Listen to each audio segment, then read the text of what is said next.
വയനാട് കേണിച്ചിറയിൽ വീണ്ടും കടുവ. ഇന്ന് പുലർച്ചെ പശുക്കളെ ആക്രമിച്ചു കൊന്ന കടുവ കൂട്ടിലായി. ദൃശ്യങ്ങൾ കൈരളി ന്യൂസിന് ലഭിച്ചു. വിവരങ്ങളുമായി അനൂപ് ചേരുന്നു. അനൂപ്, ഈ ഏറെ പരിഭ്രാന്തി പരത്തിയ കടുവ ഇപ്പോൾ കൂട്ടിലായെന്ന് മനസ്സിലാക്കുന്നു. വിശദാംശങ്ങൾ. സമയം മുൻപാണ് ആദ്യം കടുവ പശുവിനെ പിടിച്ച സ്ഥലത്തിന് തൊട്ട് സമീപത്ത്, അതായത് ഈ കേണിച്ചിറ എടക്കാട് എന്ന് പറയുന്ന സ്ഥലത്ത് ആദ്യം സ്ഥാപിച്ച കൂട്ടിലാണ് ഇപ്പോൾ കടുവ കുടുങ്ങിയതായി വനവകുപ്പ് ഉദ്യോഗസ്ഥരിൽ നിന്ന് നമുക്ക് ലഭിക്കുന്ന വിവരം. അല്പസമയം മുൻപ് 9 മണിയോടുകൂടി ഈ കടുവ വീണ്ടും ഈ പ്രദേശത്ത് എത്തിയിരുന്നു. അതായത് പിന്നീട് മാളിയേക്കൽ ബെന്നി എന്ന് പറയുന്ന ക്ഷീര കർഷകന്റെ വീട്ടിൽ, അത് ഇതേ സ്ഥലത്ത് തന്നെ തൊട്ട് സമീപത്ത് തന്നെ ഉള്ള ഈ മാളിയേക്കൽ ബെന്നി എന്നയാളുടെ ഈ 2 പശുക്കളെ ആക്രമിച്ചു കൊന്ന ഈ തൊഴുത്തിലേക്ക് കടുവ എത്തിയിരുന്നു. അത് അല്പസമയം ഒരു ആശങ്ക പരത്തുന്ന സാഹചര്യമെല്ലാം നേരത്തെ ഉണ്ടായിരുന്നു.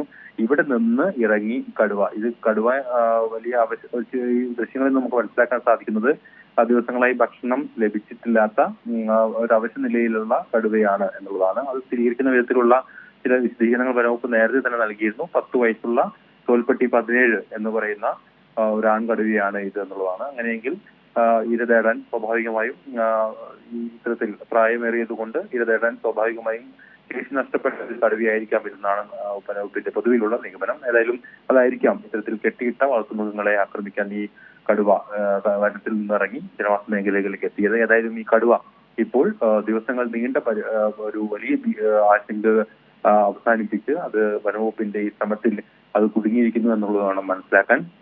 ഏതായാലും വനവകുപ്പ് ഇപ്പോൾ അവിടേക്ക് ആളുകളെയൊന്നും പ്രവേശിപ്പിക്കുന്നില്ല. എത്രയും പെട്ടെന്ന് തന്നെ ഈ കടുവയ്ക്ക് പ്രാഥമിക ചികിത്സയും മറ്റും നൽകുന്നതിനും അതോടൊപ്പം ഈ കടുവയുടെ ആരോഗ്യസ്ഥിതി പരിശോധിക്കുന്നതും മറ്റും അത്തരത്തിലുള്ള നടപടിക്രമങ്ങളുടെ ഭാഗമായി മുത്തങ്ങയിലെ ലാബിലേക്ക് കൊണ്ടുപോകാനാണ് സാധ്യത. ഏതായാലും അത്തരത്തിലുള്ള നടപടിക്രമങ്ങളിലാണ് വനവകുപ്പ്. ഇന്ന് വലിയ പ്രതിഷേധമാണ് ഈ പ്രദേശത്തുണ്ടായത്. കേണിച്ചിറയിൽ ഈ വെടിവെച്ച് ഈ കടുവയെ എത്രയും വേഗം പിടികൂടി ഈ പ്രദേശത്തെ ആശങ്കയകറ്റണം എന്ന് ജനങ്ങൾ അവിടെ നിന്ന് ആവശ്യപ്പെട്ടിരുന്നു.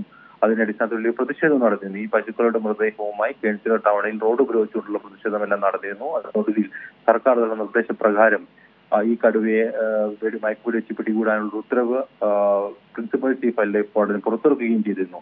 ഏതായാലും അത്തരത്തിൽ വനവകുപ്പിന്റെ ഭാഗത്തു നിന്നുള്ള നടപടിക്രമങ്ങൾ ഊർജിതമായി പുരോഗമിക്കുന്നതിനിടെയാണ് ഈ ഇത്തരത്തിൽ വനവകുപ്പ് സ്ഥാപിച്ച ഈ കൂട്ടിൽ കടുവ അകപ്പെടുന്നത്. 10 വയസ്സുള്ള ആൺകടുവയാണ്. തോൽപ്പെട്ടി 17 എന്ന വനവകുപ്പിന്റെ തന്നെ കടുവ സെൻസസിൽ രേഖപ്പെടുത്തിയിട്ടുള്ള ഒരു കടുവയാണിത്.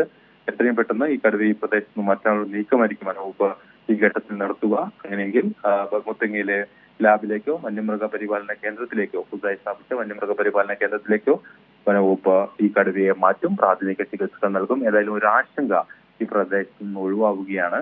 ആ വിധത്തിൽ ഈ ഫലങ്ങൾ ഫലം കണ്ടാൽ ആ ആശങ്ക ഒഴിവാവുകയാണ്. അതോടൊപ്പം ക്ഷീരകർഷകർ ഏറെയുള്ള ഈ മേഖലയിൽ വളർത്തുമൃഗങ്ങളെ, പ്രത്യേകിച്ച് പശുക്കളെ ആക്രമിച്ചു കൊല്ലുന്നത് ജനങ്ങളുടെ ജീവിതത്തിനും സ്വത്തിനും എല്ലാം ഒരു വലിയ ആശങ്കയും പ്രതിസന്ധിയും സൃഷ്ടിച്ചിരുന്നു. ആ ആശങ്കയും ഒഴിവാവുകയാണ് ഈ പ്രദേശത്ത് നിന്ന്.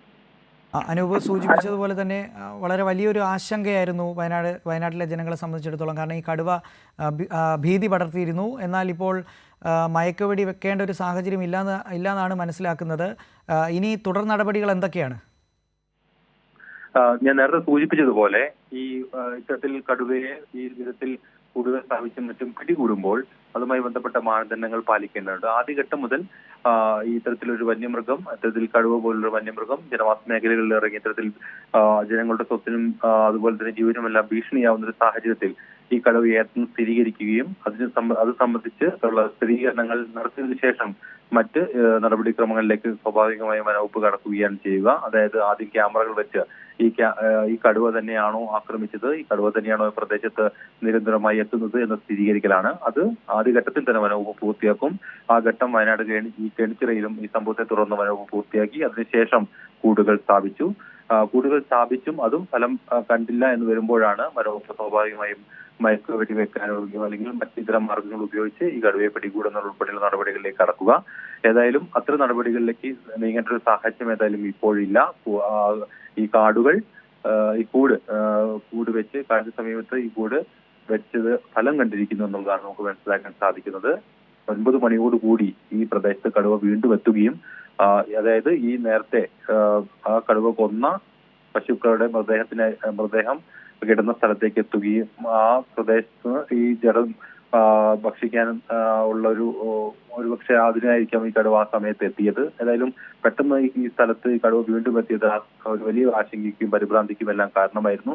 എന്നാൽ ഇവിടെ നിന്ന് ഈ 9 മണിക്ക് അവിടെ നിന്ന് ഈ തൊഴുത്തിൽ നിന്ന്, അതായത് ഈ മാളിയേക്കൽ ബെന്നിയുടെ വീട്ടിന് സമീപത്തുള്ള തൊഴുത്തിൽ നിന്ന് നീങ്ങിയ കടുവ ഈ വിധത്തിൽ ഇരയെ വെച്ച കൂട്ടിൽ അകപ്പെടുകയായിരുന്നു എന്നാണ് നമുക്ക് ഒരു അനുമാനത്തിലെത്താൻ. ഏതായാലും വനവകുപ്പിന്റെ ശ്രമം വിജയം കണ്ടിരിക്കുന്നു. ഒരു വലിയ ആശങ്ക ഈ പ്രദേശത്ത് നിന്ന് ഒഴിവാവുകയാണ്. ഇനി തുടർ നടപടിക്രമങ്ങൾ ഇതാണ്. കടുവ ഈ മയക്കുവെടി വെക്കാനുള്ള ഉത്തരവിൽ തന്നെ, അല്ലെങ്കിൽ ഈ കടുവയെ പിടികൂടാനുള്ള തീരുമാനത്തിൽ തന്നെ ഇതിന് ഒരുപാട് മാനദണ്ഡങ്ങളുണ്ട്. പ്രത്യേകിച്ച് നാഷണൽ ടൈഗർ കൺസർവേഷൻ അതോറിറ്റിയുടെ മാനദണ്ഡങ്ങൾ ഉണ്ട്. ആ മാനദണ്ഡങ്ങൾ പ്രകാരമായിരിക്കും വനവകുപ്പിന്റെ നടപടിക്രമങ്ങൾ. അതായത് ഈ കടുവയുടെ ആരോഗ്യസ്ഥിതി പരിശോധിക്കുക എന്നുള്ളതാണ് പ്രാഥമികമായി ഇനി ചെയ്യാനുള്ളത്. അങ്ങനെയെങ്കിൽ ഈ കടുവയെ ഇവിടെ നിന്ന് ശരി, സുരക്ഷിതമായി വയനാട് കോണിച്ചിറയിൽ ഇറങ്ങിയ കടുവ ഇപ്പോൾ വീണ്ടും വനം വകുപ്പിൻ്റെ കൂട്ടിലായിരിക്കുകയാണ്. ഇന്ന് പുലർച്ചെ പശുക്കളെ കടുവ ആക്രമിച്ചു കൊന്നിരുന്നു. തുടർന്ന് 9 മണിക്കും സമാനമായ രീതിയിൽ ഈ തൊഴുത്തിനടുത്ത് തന്നെ കടുവ എത്തിയിരുന്നു. എന്തായാലും ഇപ്പോൾ കടുവ കൂട്ടിലായിരിക്കുന്നു എന്ന് പറയുന്ന ആശ്വാസകരമായ വാർത്തയാണ് പുറത്തു വരുന്നത്. വിവരങ്ങളാണ് അനു നൽകിയത്.